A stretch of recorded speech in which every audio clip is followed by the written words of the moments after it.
मोहतरम सामीन, अस्सलामु अलैकुम वरहमतुल्लाहि वबरकातुहू। अब हम आपको सुनाते हैं सैयदना अय्यूब अलैहिस्सलाम का किस्सा। अय्यूब अलैहिस्सलाम अंबिया की जमात में से एक हस्ती हैं।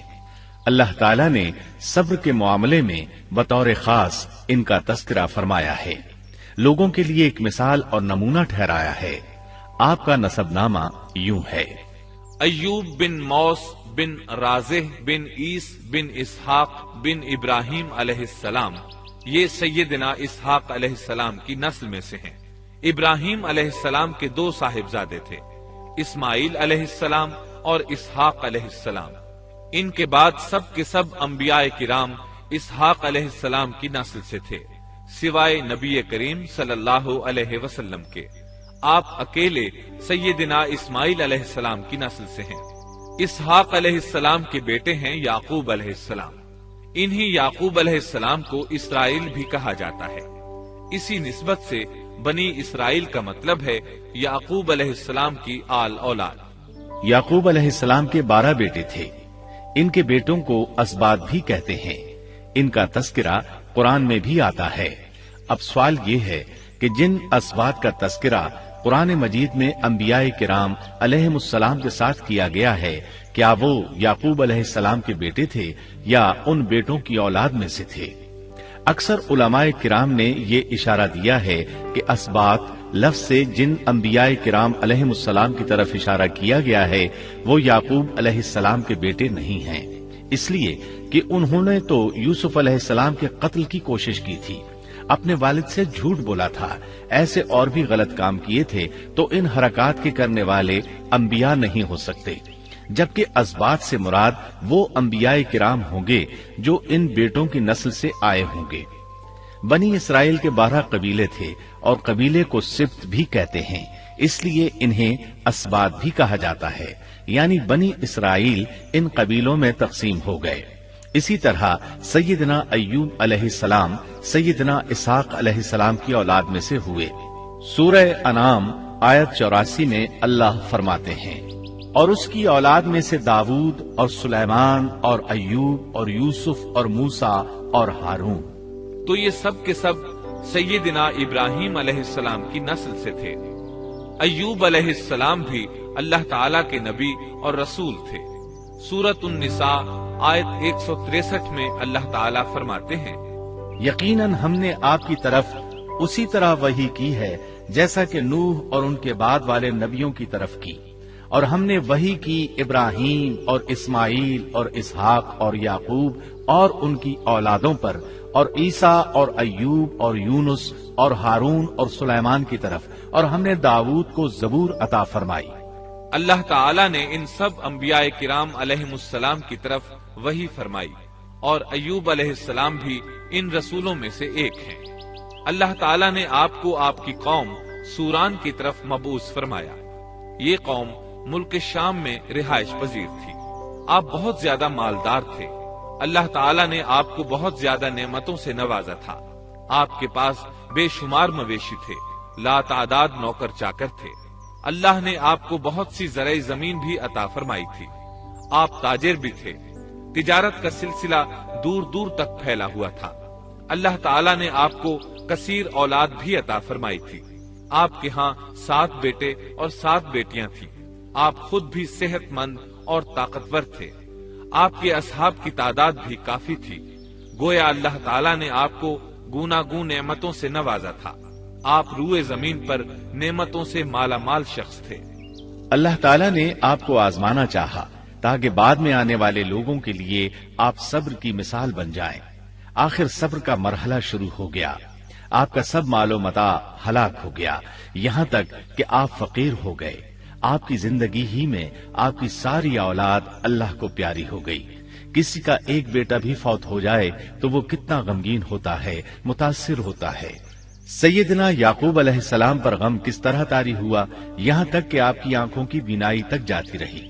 मारे गम के वो घुल गए थे, जबकि उनका कोई बेटा फौत नहीं हुआ था, और इधर 7 बेटे और 7 बेटियां फौत हो गए। यही नहीं, तमाम माल मवेशी हलाक हो गए।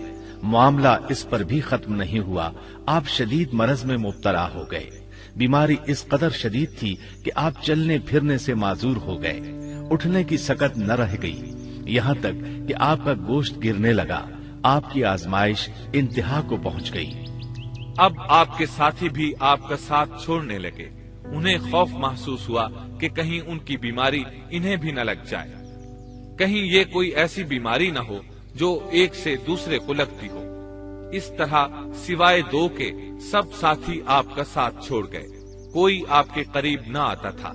जो दो साथी साथ छोड़कर नहीं गए थे वो भी जरा दूर खड़े होकर बात करते थे। आपकी खिदमत के लिए बस आपकी बीवी रह गईं। वो बहुत वफादार बीवी थी। ये ज़ौजा मोहतरमा आपकी खिदमत करती, आपको खिलाती पिलाती, आपको नहलाती। फिर नौबत यहाँ तक पहुंची कि सारा ही माल बिल्कुल खत्म हो गया।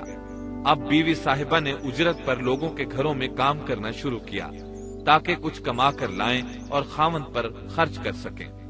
ये थे अल्लाह के नबी अय्यूब अलैहिस्सलाम। इतनी बड़ी आजमाइश में पूरे उतरे। आजमाइश भी 1-2 माह नहीं, पूरे 12 बरस जारी रही और एक कौल के मुताबिक 18 बरस जारी रही। आप इस दौरान मुजस्समा सब्र बने रहे।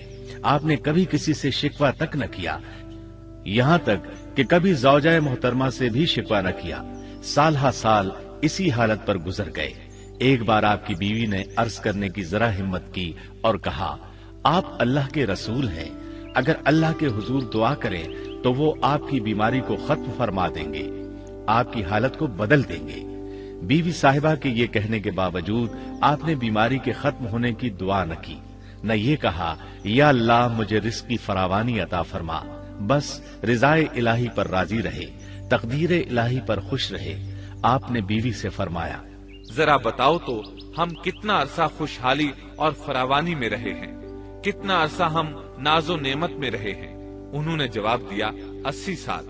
ये सुनकर आपने फरमाया, मुझे अल्लाह ताला से दुआ करते हया आती है। जितना अरसा खुशहाली में रहा उतना अरसा बीमारी और तंगदस्ती में नहीं गुजरा, इसलिए मैं अभी ये दुआ नहीं करूंगा कि वो मुझे शिफा अता कर दे या मेरी इस हालत को बदल दे, वाफिर रिज़्क अता करे, जब तक मुझ पर 80 साल न गुजर जाएं। जिस तरह मैं 80 साल नाजो नेमत की बहारें देखता रहा, इसी तरह 80 साल तक मैं इसी हालत पर सब्र का दामन थामे रहूंगा, तंदुरुस्ती का सवाल नहीं करूंगा। आपके इस जवाब पर बीवी साहिबा मायूस हो गईं, इसलिए कि उन्हें तो बीमारी के खत्म होने की और अच्छे दिनों के दोबारा आने की उम्मीद थी। आपकी बात सुनकर वो बोली, तब ये आजमाइश की घड़ी कब खत्म होगी? चूंकि इस बात से अल्लाह ताला की नाशुक्री होती थी, इसलिए अय्यूब अलैहिस्सलाम नाराज हो गए। उन्होंने अल्लाह के नाम की कसम खाई कि अगर अल्लाह ताला ने मुझे शिफा अता फरमाई तो मैं उन्हें 100 कोड़े मारूंगा। दूसरी तरफ नौबत यहाँ तक पहुंची कि लोगों ने आपकी बीवी साहिबा को काम देने से इनकार करना शुरू कर दिया। उनका ख्याल था कहीं इनके शौहर की बीमारी उन्हें भी न लग जाए। वो समझते थे कि अय्यूब अलैहिस्सलाम की बीमारी छूत की है, लिहाजा ये बीमारी उनकी बीवी के वास्ते से उन्हें भी लग सकती है। जब मामला यहाँ तक पहुँच गया तब आपने एक छोटी सी बात कही, इसमें भी कोई वाज़ेह दुआ नहीं थी, जबकि इस वक्त से बढ़कर दुआ के लिए कौन सा वक्त हो सकता था। आपकी इस बात को अल्लाह ताला ने कुरान मजीद में बयान फरमाया है। सूरह अंबिया आयत 83 में है, और अय्यूब की उस हालत को याद करो जबकि उसने अपने परवरदिगार को पुकारा कि मुझे ये बीमारी लग गई है और तू रहम करने वालों से ज्यादा रहम करने वाला है।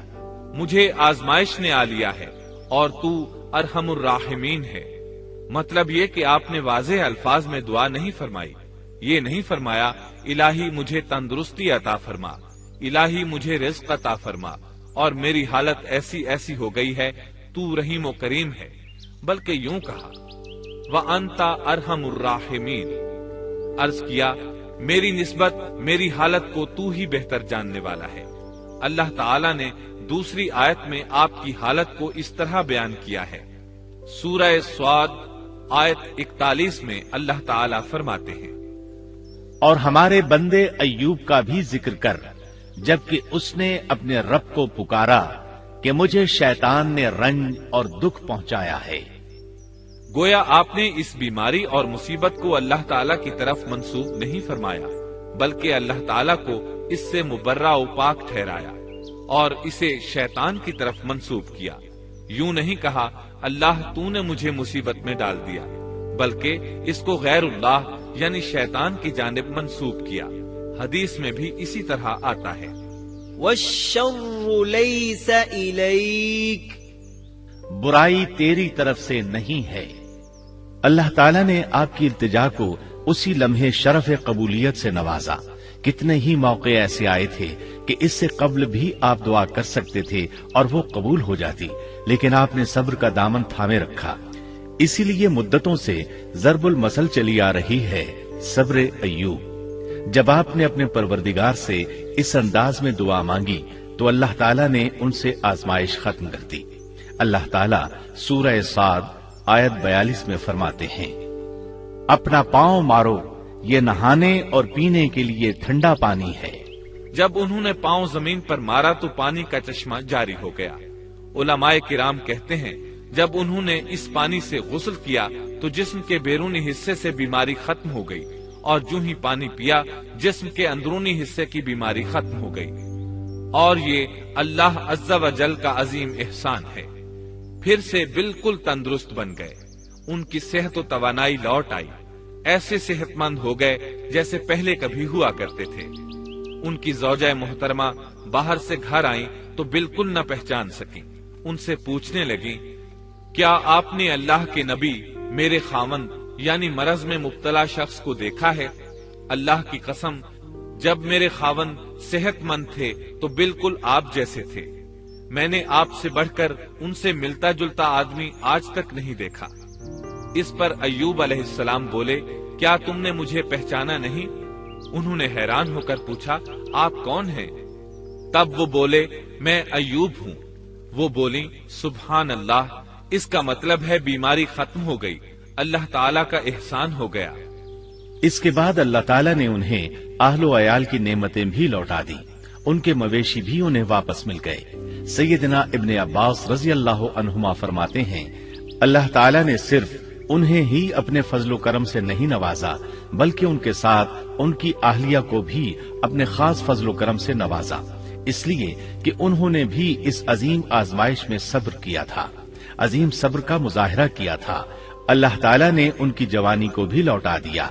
ان سے سیدنا ایوب علیہ السلام کے ہاں 26 بیٹے بیٹیاں پیدا ہوئے۔ یہ روایت بھی ملتی ہے کہ 26 بیٹے ہی بیٹے تھے، بیٹیاں اس کے علاوہ تھیں۔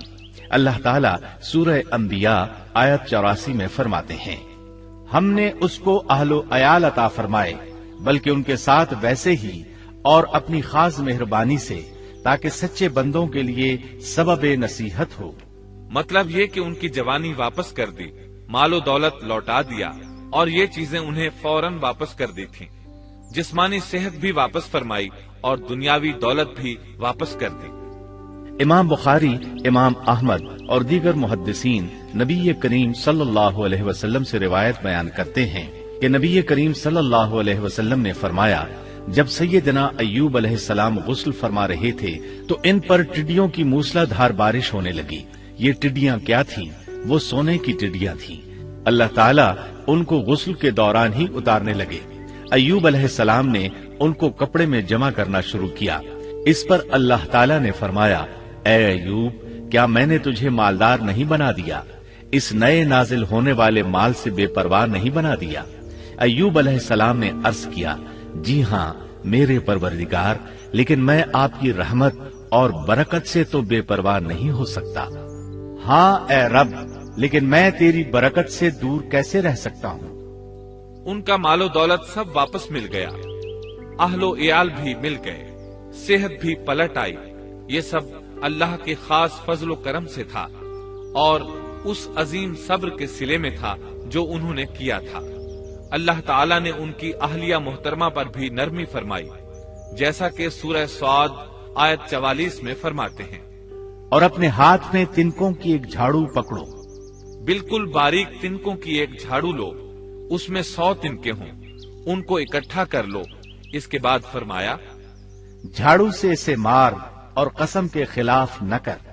مطلب یہ کہ ایوب علیہ السلام نے اپنی بیوی کو 100 کوڑے مارنے کی قسم کھائی تھی۔ اللہ نے یہ تدبیر سمجھائی کہ 100 تنکوں کا جھاڑو لے کر ایک بار انہیں مارو اور قسم پوری کرو، قسم کی خلاف ورزی نہ کرو۔